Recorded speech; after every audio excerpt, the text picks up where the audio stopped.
أعوذ بالله من الشيطان الرجيم. بسم الله الرحمن الرحيم. الحمد لله رب العالمين،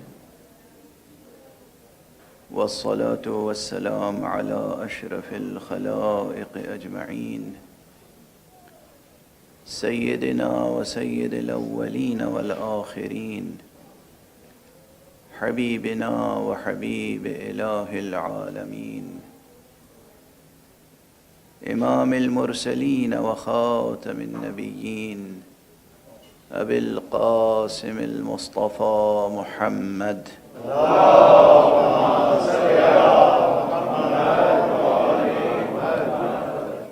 وعلى أهل بيته الطيبين الطاهرين الهداة المهديين المعصومين المظلومين، واللعنة الدائمة على أعداء الحق والدين. أما بعد، فقد قال الله تعالى عز اسمه في محكم كتابه ومتقن خطابه. بسم الله الرحمن الرحيم. إن في خلق السماوات والأرض واختلاف الليل والنهار لآيات لأولي الألباب. صدق الله العلي العظيم.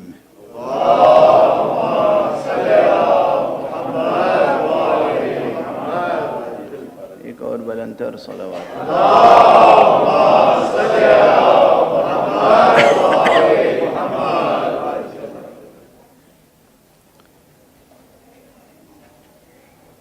عزیزان ایمانی اور مسلمانان حسینی،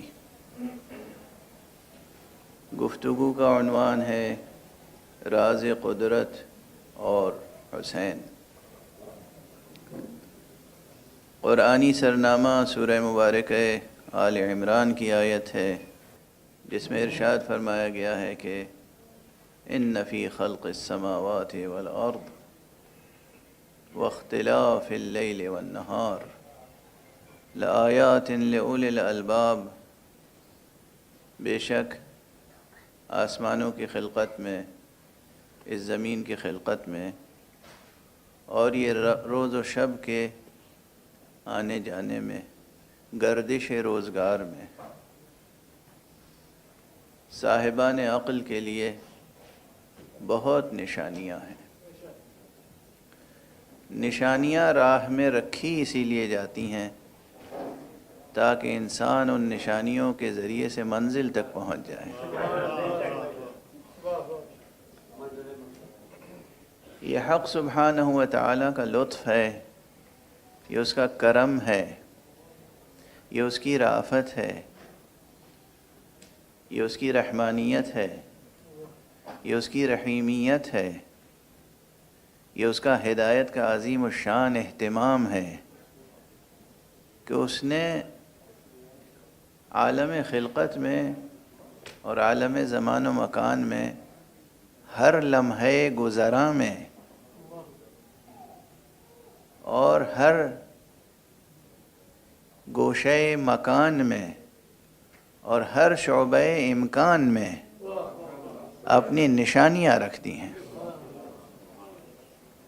شرط صرف ایک ہے کہ انسان اپنے جوہر عقل سے کام لیتا رہے. غفلت برتنا، عقل رکھتے ہوئے غفلت برتنا شایان شان بشر نہیں ہے.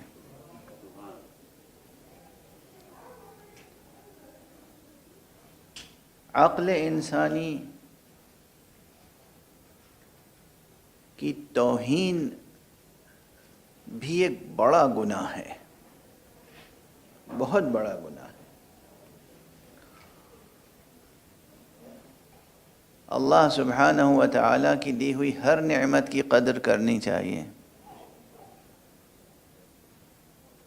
عقل بھی ایک نعمت ہے جو اللہ نے دی ہے، اس کی توہین نہیں کرنی چاہیے، عقل کی قدردانی کرنی چاہیے. قدردانی یعنی کیا؟ یعنی اس سے کام لینا چاہیے. ہر نعمت کی قدردانی، قدر شناسی، یعنی اس نعمت سے استفادہ کیا جائے. عقل انسانی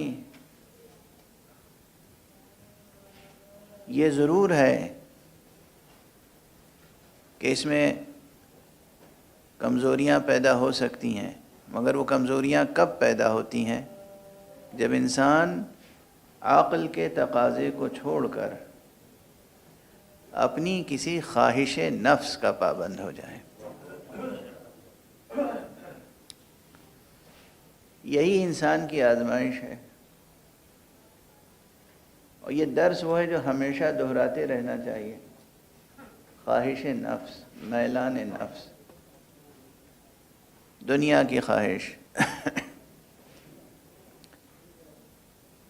اور تعصب، حمیت باطلہ،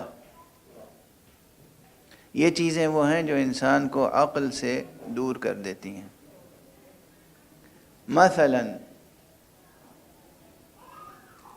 چونکہ پھر مقرر آج ممبر پر آنے سے پہلے سوال کیا گیا ہے، اس لیے مجبور ہوں کہ جواب دوں، ورنہ کبھی یہ ہوتا ہے کہ جواب نہ دیجیے یہ سوچ کر کہ سینکڑوں بار تو جواب دیا جا چکا ہے، اب مطلب کچھ آگے بیان کیا جائے، جو میں بیان کرنا چاہتا ہوں وہ عرض کروں، تو پھر یہ الزام عائد ہوگا کہ دیکھیے میں نے سوال کیا تھا ممبر پہ جاتے جاتے بھی مگر جواب نہ دیا. تو اس لیے جواب دینا بھی ضروری ہے، حالانکہ سوال بھی بہت پرانا ہے اور جواب بھی بارہا دیا جا چکا ہے. کل جس آیت کریمہ کی طرف میں نے اشارہ کیا تھا مسئلہ امامت کے تعلق سے، کہ اگر انسان صرف اس ایک آیت کی تفسیر حقاً و ایماناً دریافت کر لے تو مسئلہ حل ہو جائے گا، اور وہ ہے آیہ بلغ، اور اس کے بعد ہے آیہ الیوم اکملت لکم دینکم. یہ الیوم جو ہے یہ بھی بہت غور طلب ہے. شب و روز کے آمد و رفت میں جو نشانیاں ہیں، واختلاف اللیل والنہار، رات کے آنے میں اور دن کے جانے میں اور دن کے آنے میں اور رات کے جانے میں جو نشانیاں ہیں، تو اگر ہر دن اور ہر رات میں نشانیاں ہیں تو اس دن میں کتنی بڑی نشانی ہوگی جس کا ذکر خصوصیت سے اللہ کرے.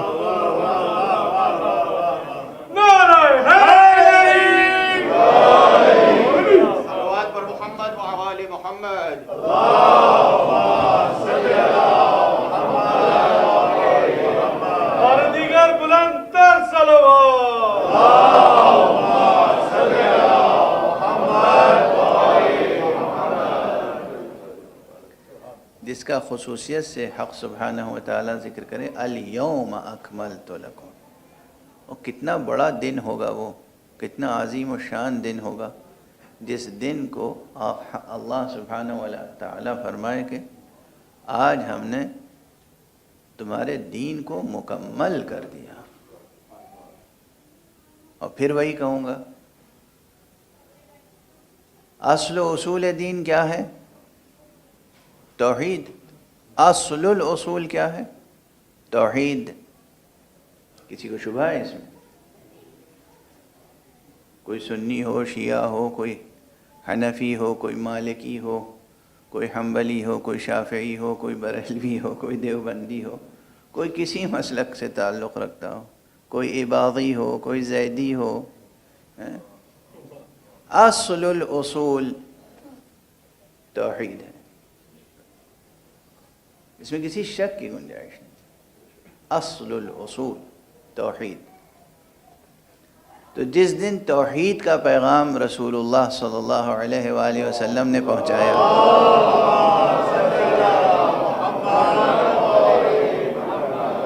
اس دن یہ آیت نازل ہو جاتی ہے الیوم اکملت لکم دینکم.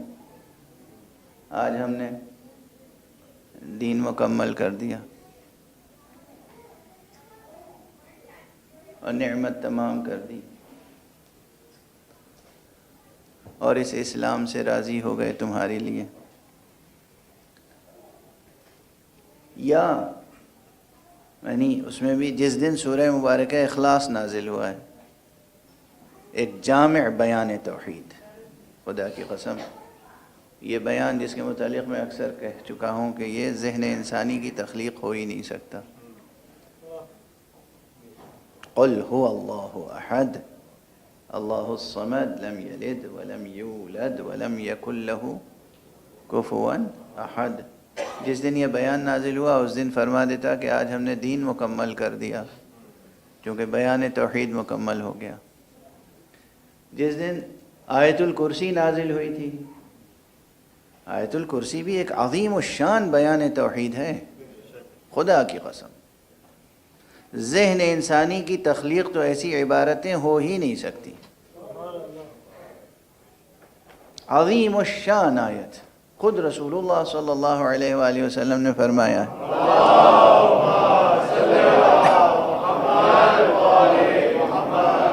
میں نے مکرر آپ حضرات کے سامنے تذکرہ کیا ہے کہ پورے قرآن مجید میں عظیم ترین سورہ سورہ بقرہ ہے اور عظیم ترین آیت سید الآیات آیت الکرسی ہے. یعنی اس ایک آیت الکرسی کی تفسیر، اگر صرف اس ایک آیت کی تفسیر لکھی جائے جو حق تفسیر ہے وہ اس میں ادا کیا جائے تو ہزاروں صفحات درکار ہیں، سینکڑوں نہیں ہزاروں صفحات. اس میں بیان ایسا ہے. تو جس دن آیت الکرسی نازل ہوئی اس دن بھی یہ آیت نازل نہیں ہوئی کہ الیوم اکملت لکم دینکم، آج ہم نے تمہارے لیے دین. یہ آیت آئی کب؟ اس آیت کے بعد یا ایھا الرسول بلغ ما انزل الیک من ربک، اے رسول آپ پہنچا دیجئے، تبلیغ فرما دیجئے، ابلاغ فرما دیجئے اس امر کا جو امر آپ پر نازل ہو چکا ہے. وَإِن لَمْ تَفْعَلْ فَمَا بَلَّغْتَ رِسَالَتَهُ، اور اگر آپ نے یہ کام نہیں کیا تو گویا اللہ کی رسالت نہیں پہنچائی. یعنی گویا نہ توحید پہنچائی، نہ نبوت پہنچائی، نہ نماز پہنچائی، نہ روزہ پہنچایا. غور فرمائیں آپ. تو یہ مسلمان کو جان لینا چاہیے کہ وہ کون سا امر ہے جس کی تبلیغ پر اللہ نے رسول اللہ سے اس انداز میں خطاب فرمایا ہے.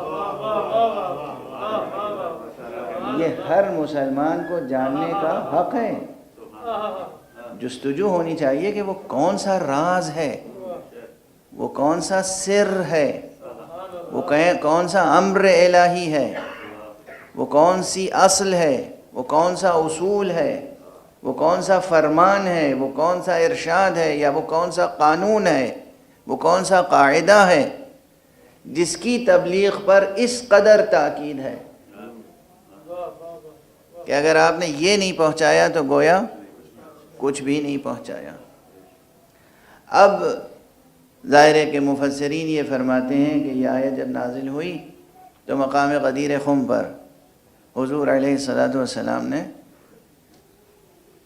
ایک اہتمام کیا، اعلان کیا کہ جو آگے بڑھ گئے ہیں انہیں پیچھے بلاؤ. بھائی یعنی عموماً یہ ہوتا ہے کہ اچھا بھائی ٹھیک ہے، جو چلے گئے، جو آ رہے ہیں تھوڑی دیر رک جاؤ، ان کا انتظار کر لو، وہ آئیں گے ملحق ہو جائیں گے. نہیں، جو آ رہے ہیں ان کا انتظار کرو، جو آگے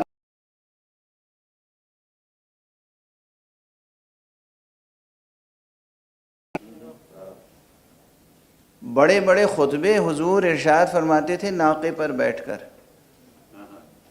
ناقے پر تشریف فرما رہتے تھے، خطبہ ارشاد فرما دیتے تھے، سب سن لیتے تھے. یہاں ناقے بٹھا دیے، ناقوں کے کجاوے اتروا لیے، کجاووں کا مخصوص منبر بنایا. یعنی ہر وہ کام کر رہے ہیں جو بھولے نہ بھلا سکے انسان.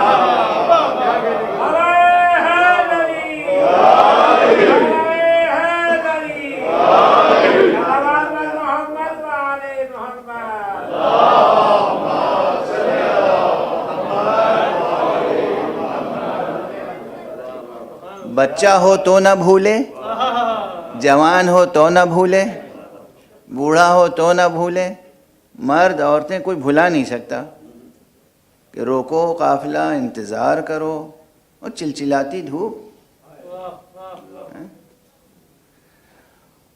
اور اس کے بعد بہرحال ایک عظیم الشان خطبہ ارشاد فرمایا جس میں جان سخن یہ جملہ تھا جو یہ بھی کوششوں کے باوجود کوئی بھلا نہ سکا، اور جس نے جھوٹا دعویٰ کیا بھلانے کا اس پر ایسا عذاب نازل ہوا کہ رسوائے زمانہ ہو گیا.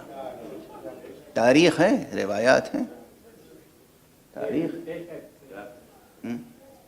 اچھا، اس اہتمام سے حضور نے خطبہ دیا اور اس میں فرمایا من کنت مولا فہذا علی مولا.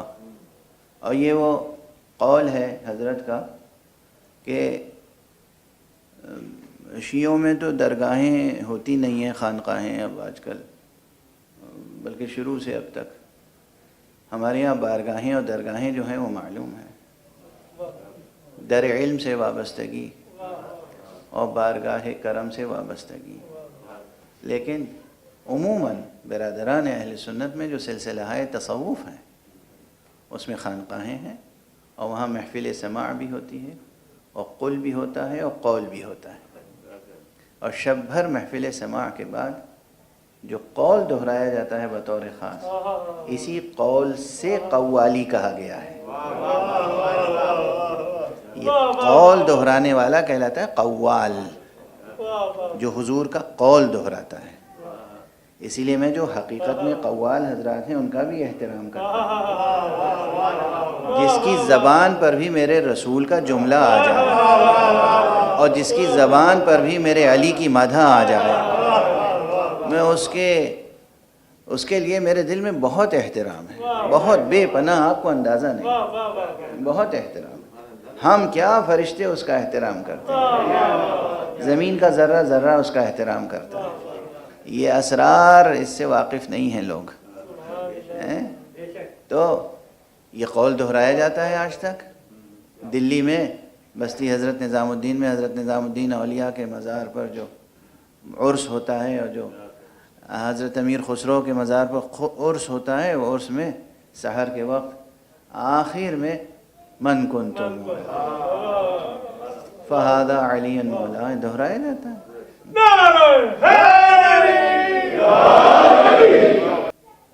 حالانکہ یہ چھپ بھی چکا ہے رسالہ، اور یہ نقطہ بیان میں بھی کر چکا ہوں ایک سے زائد مرتبہ، اور شاید ابھی کچھ دنوں پہلے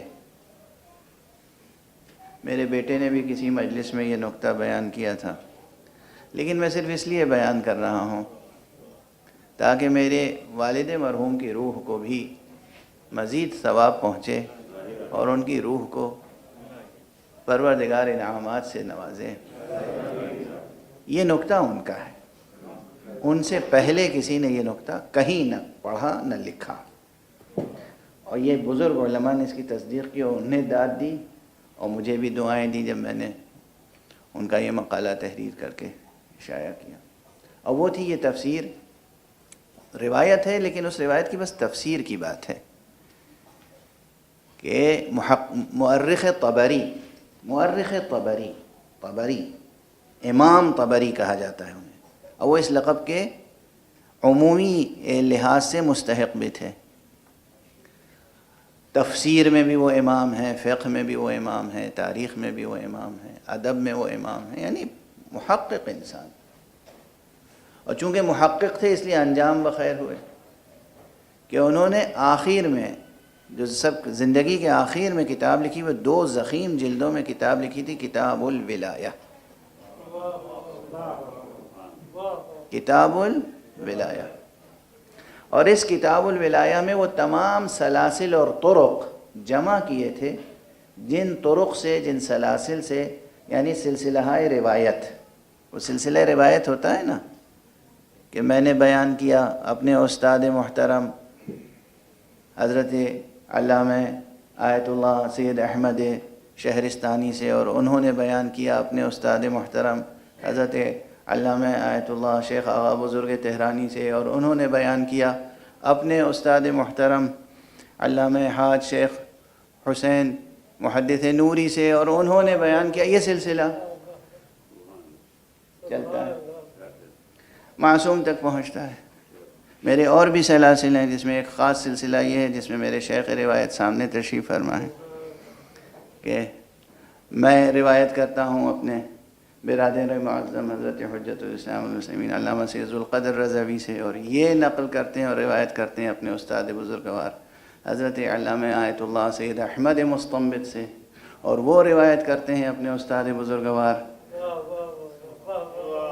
تو اب یہ سلسلہ جو ہے معصوم تک پہنچتا ہے.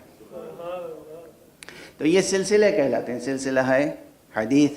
جتنے سلسلہ حدیث اس وقت تک موجود تھے، ظاہر اصحاب کی تعداد کتنی ہے معلوم ہے جنہوں نے حدیث غدیر نقل کی ہے، 110 سے زیادہ.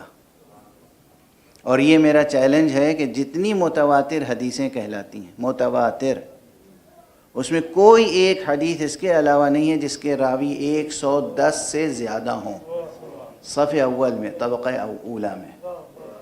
یعنی براہ راست ہر ایک کہتا ہوں میں نے رسول سے سنا.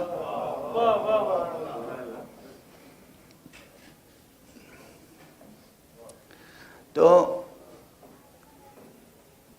علامہ مورخ محدث مفسر فقیہ بزرگوار ابن جریر محمد ابن جریر طبری، انہوں نے 2 ضخیم جلدوں میں وہ سلسلے جمع کیے جو حدیث غدیر سے متعلق ہیں.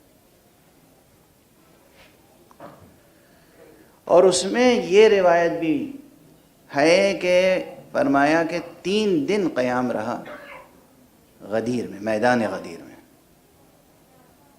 میرے والد ماجد نے بس اس کی تفسیر کی تھی، 3 دن کی تفسیر، اور فرمایا تھا کہ حق تبلیغ یہ ہے، اللہ نے جس شدت سے کہا تھا پہنچا دو، تو حضور علیہ الصلوۃ والسلام نے بھی وہ تدبیر کی کہ پہنچانے کا حق ادا کر دیا.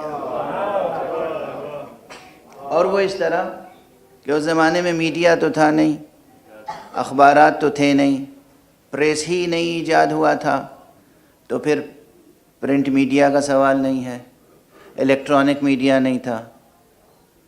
کس طریقے سے تمام عالم اسلام تک اللہ کا یہ پیغام پہنچائیں پیغمبر، جبکہ معلوم ہے کہ بہت سے ایسے بھی ہیں کہ جو حضور کے پیغام کو چھپا بھی دیتے ہیں، منافقین بھی تھے.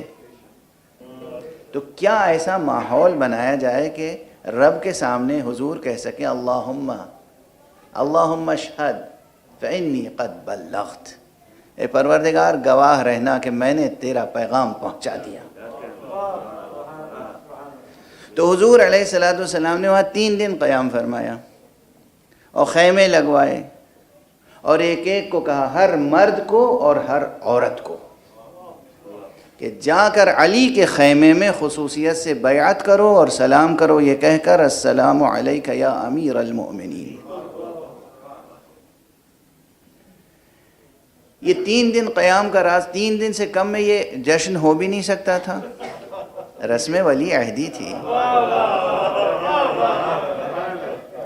اور جب یہ شرط لگا دی گئی ہو، اللہ اکبر، کہ یہ نہیں کہ عمومی طور پہ بس ایک، جیسے وہ کیا ہوتا ہے آج کل پارلیمنٹ میں جب کسی کے حق میں رائے دہی ہو تو کہا جاتا ہے بس سب لوگ زور سے آواز دے کر اپنا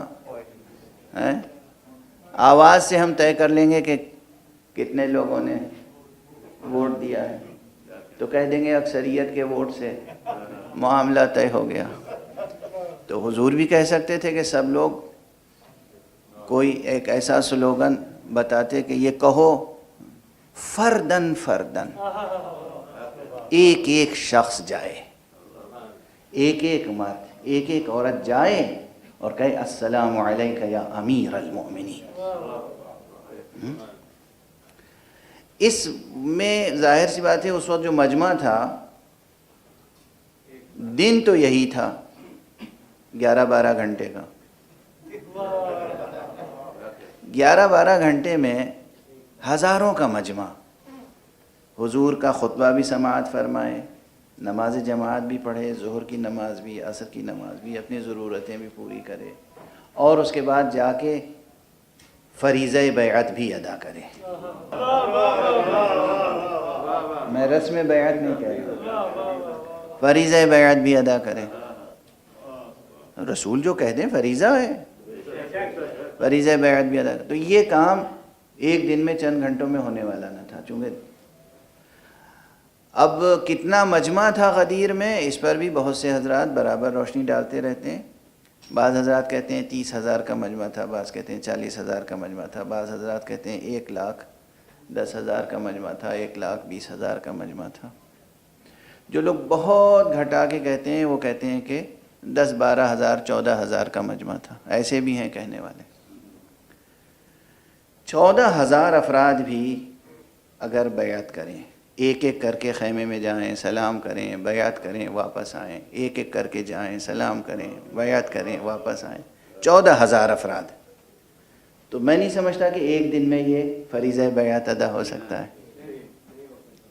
تو جناب والا یہ 3 دن قیام رہا، اس کا اثر کیا ہوا؟ والد ماجد مرحوم مغفور کا جملہ ہے کہ حضور نے وقت پر ایسا تصرف کیا، وقت کا استعمال کیا ہے تبلیغ کے لیے۔ وقت کا استعمال کیوں؟ ظاہر ہے اس زمانے میں جو عرب تھے تقریباً قدم قدم راستہ ناپے ہوئے تھے۔ وہ مدینے سے مکے کتنے دن میں آدمی پہنچ جائے گا، مکے سے مدینے کتنے دن میں پہنچ جائے گا، طائف سے مکہ کتنے دن میں جائے گا، اور مکے سے طائف کتنے دن میں جائے گا، مثلاً اور دوسرے شہر جو ہیں نجد سے کتنے دن میں جائے گا اور نجد کتنے دن میں واپس آئے گا۔ اور اسی اعتبار سے چونکہ مستحب یہ تھا، تہذیب یہ تھی کہ خاص طور سے حج سے جب حاجی واپس آتا تھا تو خاندان کے لوگ یا بستی کے لوگ اس کے استقبال کے لیے آمادہ رہتے تھے۔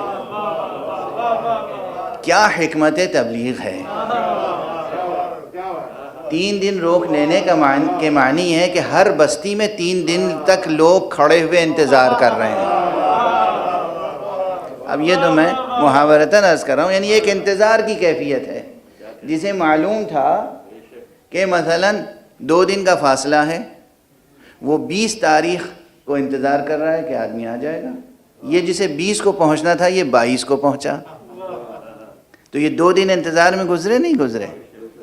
اس کے معنی یہ ہے کہ ہر گھر میں انتظار ہو رہا تھا، بھائی بھائی کا انتظار کر رہا تھا، بیوی شوہر کا انتظار کر رہی تھی، باپ بیٹے کا انتظار کر رہا تھا، بیٹا باپ کا انتظار کر رہا تھا، پورا عالم اسلام منتظر تھا کہ حج کر کے لوگ واپس آ رہے ہیں، اور یہاں 1 گھنٹہ دیر ہوئی، 2 گھنٹے، 3 گھنٹے، آدھا دن، 1 پہر، 2 پہر، 4 پہر، 8 پہر، 1 دن گزرا، 1 رات گزری، 2 دن گزرا، 2 رات گزری، اب جو تھا وہ انتظار کی کیفیت میں تھا۔ یہ ہے وقت کا استعمال۔ اور جب یعنی کیفیت پھر یہ تھی کہ انسان مجبور ہو بیان کرنے پر۔ یہاں حضور نے خطبہ دے کے ارشاد فرما دیا تھا، کیا فرمایا تھا؟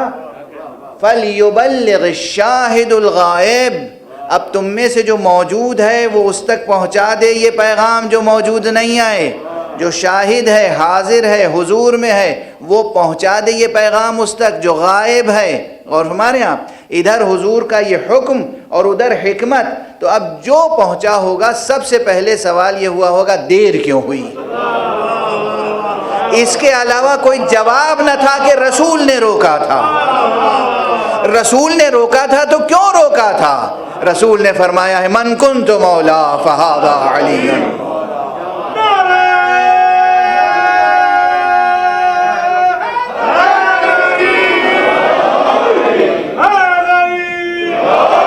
اب یہ حکم عام ہو گیا، اور مفہوم کے لحاظ سے بھی جو من کنت مولا کا جملہ ہے نا، یہ پھر دوستی اور الفت معمولی الفت تک محدود نہیں رہے گا. کہنا یہ ہے کہ تم ان سے پرخاش رکھتے ہو، ارے ان کی حیثیت پہچانو، میں جس کا حاکم ہوں یہ اس کے حاکم ہیں.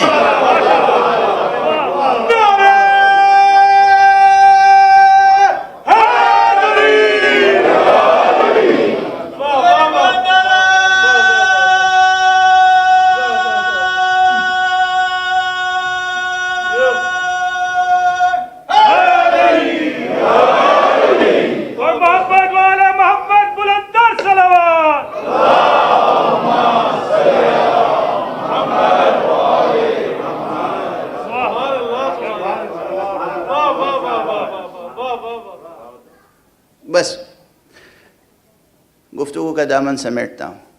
تو یاد رکھیے امامت کا مسئلہ بہت روشن ہے، ولایت کا مسئلہ بہت روشن ہے، مفہوم کے اعتبار سے بھی، مصداق کے اعتبار سے بھی. نہ کہیں شبہ مفہومیہ ہے نہ شبہ مصداقیہ ہے. اور قرآن مجید میں بھی میں نے پھر وہ جملہ دہرانے کا جی چاہ رہا ہے کہ قرآن مجید تو آیات الہی کا وہ گلدستہ ہے جس کی خوشبو ہی ولایت ہے. کیونکہ توحید کا تعلق ہے یقین قلبی سے، ولایت کا تعلق ہے اس یقین قلبی کے عملاً مظاہر سے، توحید کے نفاذ سے. زندگی کے ہر شعبے میں توحید حق صمدی کے تقاضوں کو پورا کیا جائے، اس نظام کا نام ہے ولایت.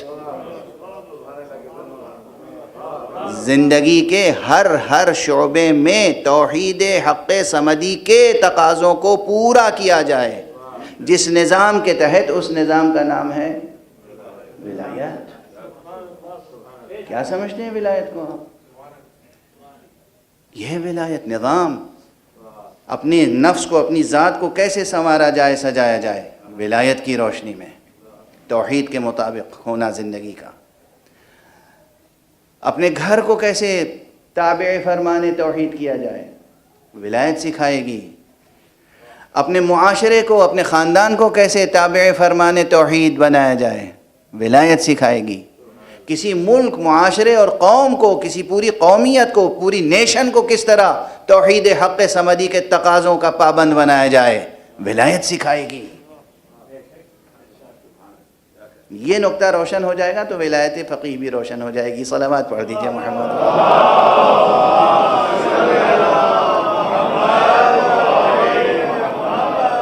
ایک اور بلندر صلوات پڑھ دیں محمد.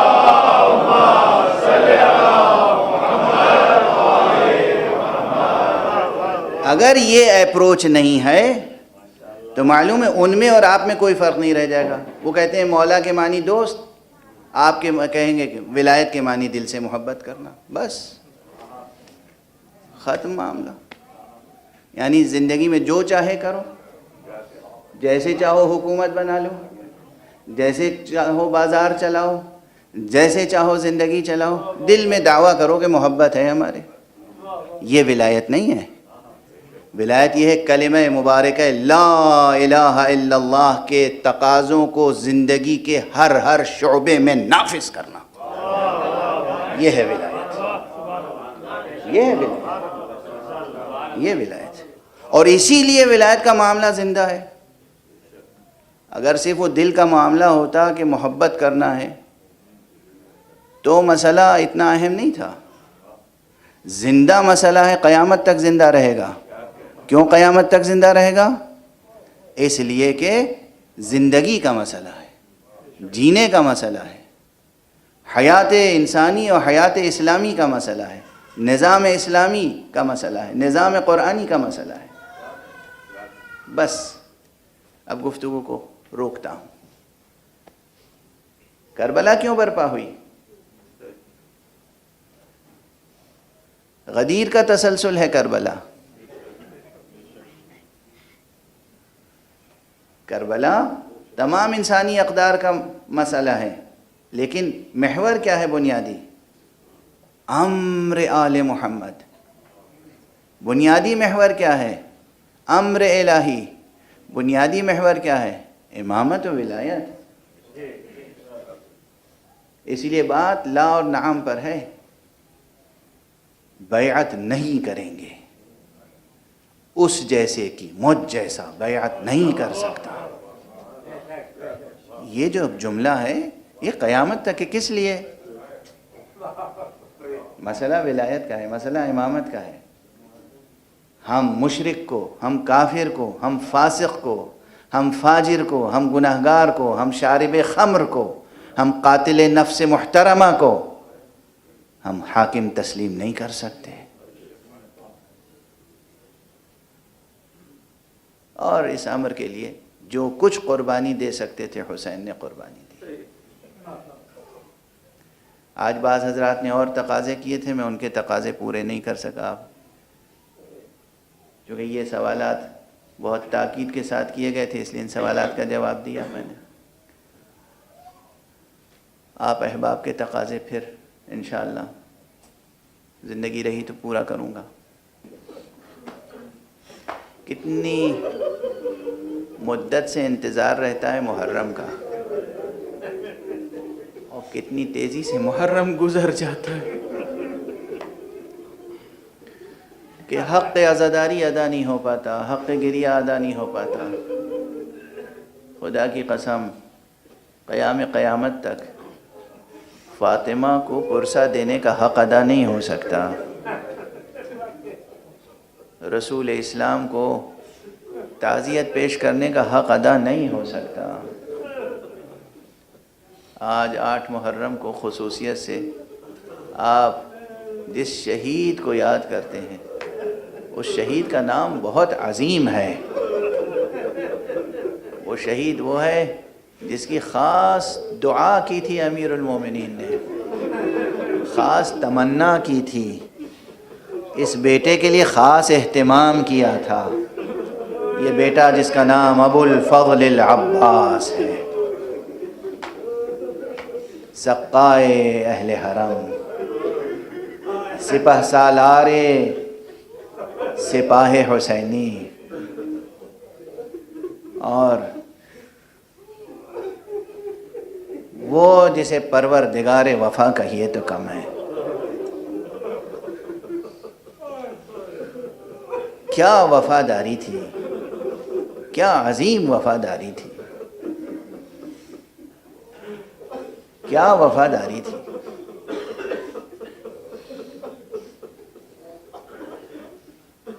حضرت عباس کے سامنے روز عاشورہ کچھ لعین آئے اور انہوں نے کہا عباس تم اور اپنے بھائیوں کو لے کر ادھر آ جاؤ، ہم تمہارے لیے خصوصی امان نامہ لائے ہیں، ہم تمہارے لیے خصوصی امان نامہ لائے ہیں حاکم سے، تم امان میں ہو، تم سے کوئی جنگ نہیں ہوگی، کوئی تعرض نہیں کیا جائے گا، تمہاری جان مال عزت آبرو کو کوئی خطرہ نہیں ہے، تم امان میں ہو۔ حضرت یہاں یہ ہے کارنامہ وفا کا وائے ہو تجھ پر، میں امان میں ہوں اور فرزند رسول۔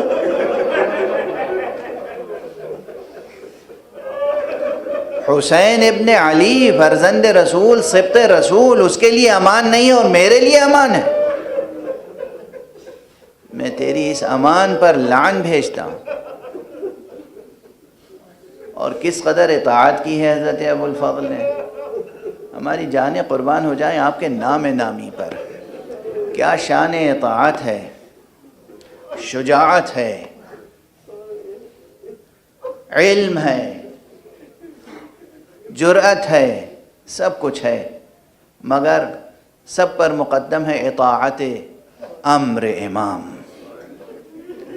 عباس چاہتے تو 2 محرم کو معرکہ سر کر لیتے، مگر 2 محرم کو بھی آقا نے کہا، اور کس ذریعے سے کہا؟ جب دیکھا کہ زہیر قین تلوار تول رہے ہیں اور عجب نہیں کہ جنگ چھڑ جائے، تو کہا بہن زینب، عباس آپ کا بہت لحاظ کرتے ہیں، عباس کو بلا کے منع کر دیجئے، کہہ دیجئے ہم اپنی طرف سے جنگ کا آغاز نہیں کرنا چاہتے۔ آقا عباس نے اس حکم کا لحاظ فرمایا، اور پھر ہر روز آقا عباس کے دل پہ کیا کیا صدمے گزرتے ہوں گے، دشمن جو اذیت ناک ماحول بنائے ہوئے تھے، اور جس طرح سے سرکار سید الشہداء سبط رسول کی توہین کیا کرتے تھے، اذیت دیا کرتے تھے، ایک ایک کام ایسا کرتے تھے کہ حضرت کے دل کو تکلیف پہنچے، حضرت کی نعوذ باللہ توہین ہو، آقا عباس صبر کرتے تھے، یہاں تک کہ روز عاشور آ گیا، اور روز عاشور آقا عباس کے سامنے ایک ایک شہید جا رہا ہے اور شہید ہو رہا ہے۔ جب کوئی نہیں رہ گیا تو پھر حضرت مولا کے پاس تشریف لائے اور کہا، آقا اجازت ہے میں بھی جان کا نذرانہ پیش کر دوں؟ اس وقت بھی امام نے فرمایا، عباس تم تو میرے لشکر کے سپہ سالار ہو۔ اللہ اکبر، یہ مکالمہ قیامت تک رلانے کے لیے کافی ہے۔ اس مکالمے کی معنویات، امام نے فرمایا تم تو میرے لشکر کے سپہ سالار ہو، اور حضرت عباس نے فرمایا سر جھکا کر، آقا فرزند رسول، اب وہ لشکر کہاں ہے جس کا میں سپہ سالار؟ اجرکم علی اللہ، اجرکم علی اللہ، اجرکم علی اللہ، اجرکم علی اللہ۔ آقا وہ لشکر کہاں ہے جس کا میں سپہ سالار ہوں؟ اب اس مکالمے کی جو باطنی تفسیر ہے وہ میں عرض کر چکا ہوں پہلے، اب وقت میں گنجائش نہیں ہے کہ میں مزید کچھ عرض کروں۔ بہرحال آقا نے فرمایا اگر تم نے ارادہ کر ہی لیا ہے تو پھر سن رہے ہو خیمہ گاہ سے بچوں کی العطش العطش کی آواز بلند ہے، بچوں کے لیے کچھ پانی کی سبیل کرو۔ اب اپنے ایک سپہ سالار کو آپ نے ایک سقا بنا دیا۔ اب ساری فکر حضرت عباس کی اس امر پر تھی کہ کسی صورت سے خیمہ گاہ میں پانی پہنچ جائے، کسی صورت سے سکینہ کا مشکیزہ بھر کر خیمہ گاہ تک پہنچا دیں۔ حضرت ابو الفضل گئے، دریا پہ قبضہ کیا، دریا سے مشکیزے کو بھرا، اور یہاں پر یہ روایت بھی ملتی ہے کہ آپ نے دریا سے ایک چلو پانی اٹھایا اور پھر دریا کے چہرے پر مار دیا۔ کیا شان وفا ہے، خود پیاسے ہیں، جگر کباب ہو رہا ہے، آپ کی زبان بھی یقیناً سوکھی ہوئی ہے، کانٹے پڑ گئے ہیں زبان میں، ہونٹ خشک ہیں، مگر ایک قطرہ پانی کا پیا نہیں، مشکیزہ بھرا لے کر خیمہ گاہ کی طرف چلے۔ اب دشمنوں نے اپنی پوری قوت و پوری تدبیر صرف کی، حضرت ابو الفضل خیمہ گاہ کی طرف بڑھ رہے ہیں، کمی گاہ سے کوئی ایک لعین آیا اور اس نے آپ کے ایک ہاتھ پہ وار کیا، آپ کا ایک ہاتھ قلم ہوا۔ حضرت ابو الفضل نے علم اور مشکیزہ دونوں دوسرے ہاتھ میں سنبھالا، کچھ دور گئے تھے کہ ایک شقی نے آپ کے دوسرے ہاتھ پہ وار کیا، آپ نے بہت تیزی کے ساتھ مشکیزے کو اپنی دانتوں میں سنبھال لیا، سینے پہ مشکیزہ ہے، اور بس آرزو عباس کی یہ ہے کہ خیمہ گاہ تک پہنچ جائیں، سکینہ انتظار میں ہے۔ شقی نے ایک تیر مشکیزے پہ لگایا، جیسے ہی مشکیزہ چھیدا پانی بہنا شروع ہوا، عباس نے گھوڑے کا رخ موڑ دیا،